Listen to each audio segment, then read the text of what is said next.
আসসালামু আলাইকুম। জাতীয় দৈনিক সংবাদ দিগান্ত পত্রিকার নিয়মিত বিনোদন সংবাদের সাথে আছি আমি ইভা সাদিকা। অভিনেত্রী হওয়ার চেষ্টা অধরা। সম্প্রতি দুবাই থেকে ফিরছেন চলতি প্রজন্মের গ্ল্যামার চিত্রনায়িকা অধরা খান। দীর্ঘ সময় যেখানে নিজের ব্যবসা ও ঘোরাঘুরি নিয়ে সময় কাটিয়েছেন তিনি। এদিকে সর্বশেষ বর্ডার সিনেমায় অধরাকে দেখা গিয়েছিল। মুক্তির অপেক্ষায় আছে তার অভিনীত দুটি সিনেমা। এর মধ্যে একটি হলো ওহিদুজ্জামান ডায়মন্ড পরিচালিত সিনেমা দক্ষিণ দুয়ার, আর অন্যটি হলো অপূর্ব রানা পরিচালিত সিনেমা রাইটার্স। দুটি ছবি চলতি বছর মুক্তির কথা রয়েছে। এদিকে অধরা কলকাতার আরও একটি সিনেমার শুটিংও করছেন। সেই কাজ আরও কিছু বাকি রয়েছে। বর্তমানে প্রস্তুতি নিচ্ছেন নতুন সিনেমার। এ নায়িকা বলেন, যে দুটি ছবি মুক্তির অপেক্ষায় আছে তার দুটিতেই আমার চরিত্র ভিন্নধর্মী।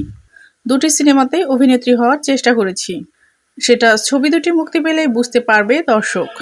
তিনি বলেন, দুবাই থেকে ফিরলাম কদিন আগেই, এখন একটু নিজেকে সময় দিচ্ছি। বেশ কিছু ছবির প্রস্তাব রয়েছে, ওয়েবের প্রস্তাবও আছে, সেগুলোর জন্য প্রস্তুতি নিচ্ছি। সব ঠিকঠাক থাকলে 12ই মে থেকে নতুন সিনেমার কাজ শুরু করব।